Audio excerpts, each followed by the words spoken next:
Hello, my name is Chris Leverton and I'm the Unit of Study coach for the primary school here at East Campus. In this presentation, I'm going to be talking to you a little bit about how you can support your young learners with their unit of study learning. So before we move on, it's important that we understand what unit of study is. Unit of study is predominantly science and humanities, but we do have an extra other element to it. That other element will be things such as service and outdoor education, which are all huge parts of our learning program. So what does that mean, and what exactly do we teach in our units of study? Well, each of our units are carefully constructed to consider our school's overarching mission. This means that they address areas of sustainability, peace, and generally an understanding of the world around us. Okay, so what does that mean in the classroom? How do we teach unit of study? Right. It's important that we understand that unit of study is not about facts and recall, as perhaps many of us were educated growing up. There's certainly no high-pressure testing, and it's not a pass-fail type subject. It's certainly not a book that we work through, and as a result, it's important that it is constantly evolving and changing with the times, with the teacher's strengths, and with our situation.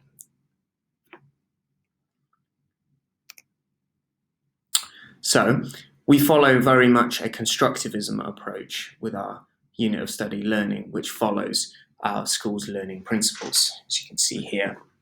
What does that mean? Well, that means that we encourage a lot of questioning. Group work is a predominant focus.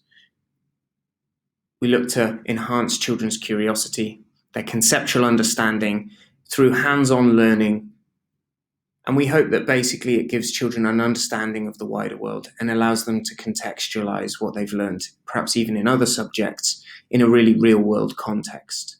This isn't about getting answers right or wrong. This is about higher-order thinking and allowing children to make connections to what they learn in the classroom and everything around them. So, how can you help your child on their UOS journey at home?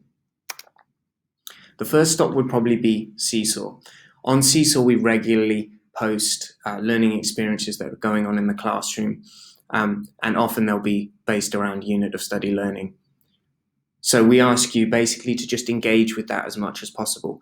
Oftentimes we might ask our students, how was school? And we simply get a, it was fine response. When actually Seesaw gives us a nice window into the classroom where we can ask really specific questions and ask children to elaborate on what you've seen on Seesaw. Commenting back and forth is also a really good way to give feedback. Even if you can't be at home because you're working late, for example, you can leave a little comment on your children's learning, and it is really, really important to them and really valuable learning experience.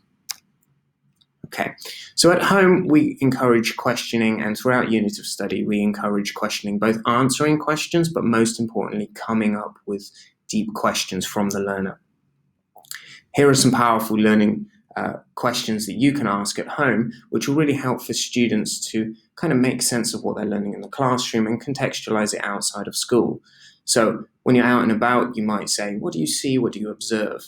Okay, it's really important with things like this that you give children time and an opportunity to really look deeply. This is the root and the foundation of all science is observation. Okay, so it's really important that we ask students to have a keen eye, a scientist's eye even, when they look at the world around them and what you're doing when you're out and about.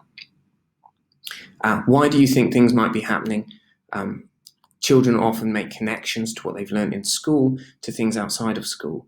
And any why question is very important. Instead of asking what is happening, perhaps, or looking for a right or wrong answer, having a might, why do you think that might be happening?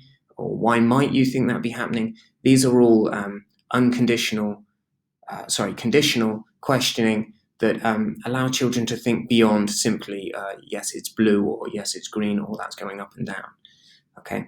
Have you seen anything like this before? Is a really powerful question because that allows children to connect what they've learned in school and also perhaps in other grade levels and other years. What else do you know about, or do you want to know about this, is perhaps the most important question. Asking children to construct their own questions and think like scientists about what they might want to learn about next is really, really important. And then, of course, guiding them through those kinds of questions about how you might find out more. Okay, in addition to this, we also like to draw your attention here to our school's learning program, in particular this idea of experiential learning. Okay, what might that look like at home? Simply going outside. A walk in the park can lend itself to basic service activities such as picking up some litter or observing animals in the trees. Similarly, you can do those things from home by watching and discussing nature shows in a communal space rather than having children glued to an iPad, for example.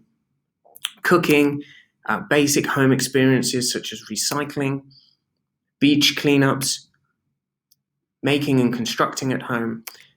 And these are all powerful things that you can do to provide experiences so that students have content and reference points when they're learning about unit of study in school and in class.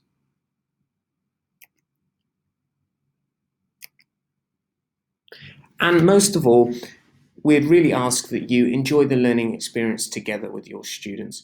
Go out and experience the world and ask questions together, explore, and see it as a learning journey rather than a teacher-student or a parent-child relationship.